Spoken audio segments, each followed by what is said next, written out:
हिमाचल प्रदेश में इस साल के आखिर में चुनाव होने जा रहे हैं, लेकिन पॉलिटिकल पार्टियों द्वारा अभी से तैयारियां शुरू कर दी गई है। अगर मनाली विधानसभा की बात करें तो कांग्रेस पार्टी पिछले 15 सालों से यहां पे सीट जीत नहीं पाई है। इसका कारण जो है इसकी आपसी गुटबंदी रही है। लेकिन पिछले शाम को यहाँ के जितने भी जो कांग्रेसी नेता थे वो इकट्ठे हुए, खासकर 4 कांग्रेसी नेता जो टिकट के जो दावेदारी हमेशा जताते थे वो एक साथ इकट्ठे हुए और माता हिडिंबा के प्रांगण में जाके उन्होंने कस्में खाई और वहाँ पे जो है बाकी कार्यकर्ता भी जुड़े हुए थे। इस समय हमारे साथ उनमें से एक कैंडिडेट है जो टिकट के जो प्रबल दावेदार है, नवीन तनवर जी। आइए सीधे इन्हीं से जानते हैं। नवीन जी, चारों कैंडिडेट जो आप थे टिकट के जो दावेदार, चारों मिले, कस्में खाई, अब तो टिकट आपके मतलब सीट आपकी हो ही गई, सोचिए। हाँ, ऐसा है कि हमारे पिछले काफ़ी 15 साल से जैसे जानते हैं हम हमेशा सीट हारते रहे हैं और वर्कर्स हमारे जो हैं हताश थे। पिछले कल हमारी 15 मील में मीटिंग थी, वहाँ वर्करों में जोश देखा गया और वर्करों ने इतना प्रेशर क्रिएट किया हम नेताओं पर कि आप लोग सब इकट्ठे होकर कस्में खाओ, जो टिकट ले आएगा उसके साथ हम साथ चलेंगे। और वर्कर में जो नए रक्त का संचार जिसको कहते हैं, वो जोश देखने को मिला इससे। पिछले जो है 15 साल से हम देख रहे थे कि कहीं ना कहीं जो गुटबाजी होती थी, हालांकि वोट बैंक जो है कांग्रेस का 15 साल पहले जो है 55% होता था और जो 45 का जो रेशो 55-45 का रेशो रहता था, लेकिन अब जब चारों एक साथ हो गए तो काफ़ी मजबूती मिल गई होगी।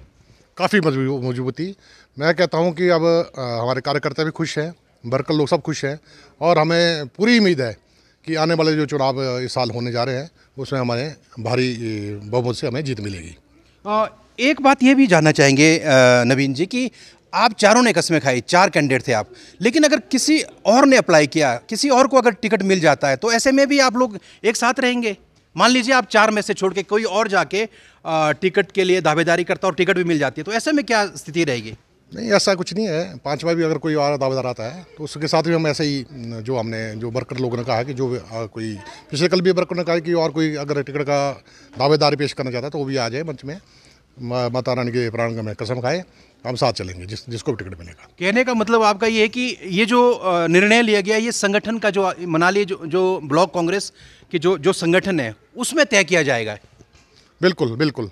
ये जो पिछले कल जो मीटिंग हुई है, ये सब वर्कर जो हमारे हताश थे बैठे हुए, उनके मैं कह सकता हूँ कि उनकी ज़्यादा सफलता है इसमें, जो इन्होंने हमारे 4 कैंडिडेट जो जितने भी हमारे दावेदार थे इनको इकट्ठा किया।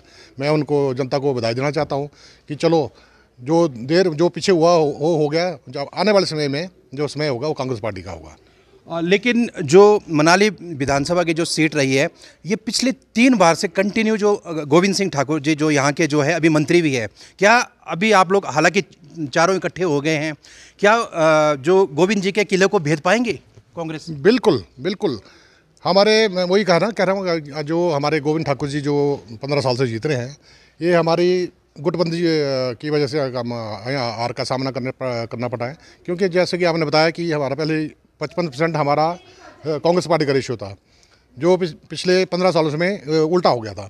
लेकिन आने वाले भविष्य में कांग्रेस की यहाँ पर परचम लहराएगा और जो विकास के काम, जो लोगों के काम हैं, वो कांग्रेस के राज में सभी पूरे किए जाएंगे। लेकिन मौजूदा समय में तनवर जी जो वोट बैंक जो माना जाता है, जो यहाँ का जो मनाली विधानसभा का इस समय जो है लगातार 3 बार जीतने के बाद जो वोट परसेंटेज है, जो गढ़ जो माना जाता है, अभी 55% उनका माना जाता है, 45 आपका माना जाता है। तो फिर भी जिस तरह से एकजुटता आपकी बनी है, निकाल पाएंगे सीट आप? बिल्कुल बिल्कुल बिल्कुल। जो हमारे बेचारे कुछ लोग जो नाराज होकर भाजपा में गए थे हमारे संपर्क में हैं, आने वाले इसमें हम इसका करेंगे, विस्फोट करेंगे।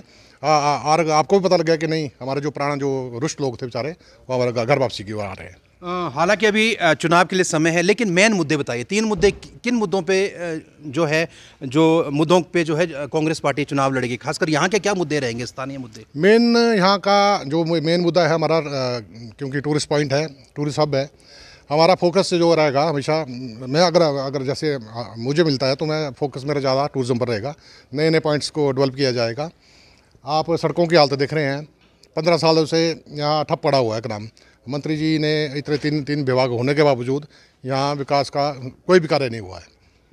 और मैं विश्वास लाता हूँ अगर कांग्रेस 2022 में, वैसे तो निश्चित हमारी सरकार बनेगी और हमारा विधायक भी यहाँ से चुन के जाएगा, तो विकास के हम नए आयाम स्थापित करेंगे, ये मैं विश्वास दिलाना चाहता हूँ।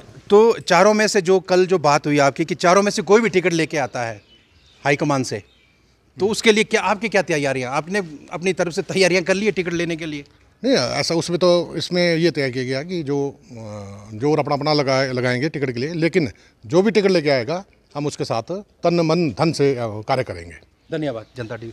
तो ये थे नवीन तनवर जी, जो कि चारों में से जो एक जो जिन्होंने जो कस्में खाई कल, चार जो है नेता थे उनमें से एक नवीन तनवर जी ये थे। इनका साफ तौर पे कहना है कि जो आगे जो मुद्दे रहेंगे जो चुनाव के, उसमें से जो मेन जो मुद्दा रहेगा टूरिज़्म का रहेगा, क्योंकि जो मनाली जो विधानसभा क्षेत्र है वो टूरिज़्म से जुड़ा हुआ है। और साथ ही साथ इनका ये भी कहना है कि अगर पाँचवा कोई और कैंडिडेट अगर कोई जो टिकट के लिए दावेदारी करता है तो वो भी संगठन में बैठ के बात की जाएगी, उसे भी जो है मंदिर में जाके इसी तरह का जो जिस तरह से प्रोसेस इन्होंने रखा है कि माता के सामने जाके जो है जो कस्में खिलाई जा रही है, उस तरह जो है उनको उसी प्रोसेस से गुजरना पड़ेगा।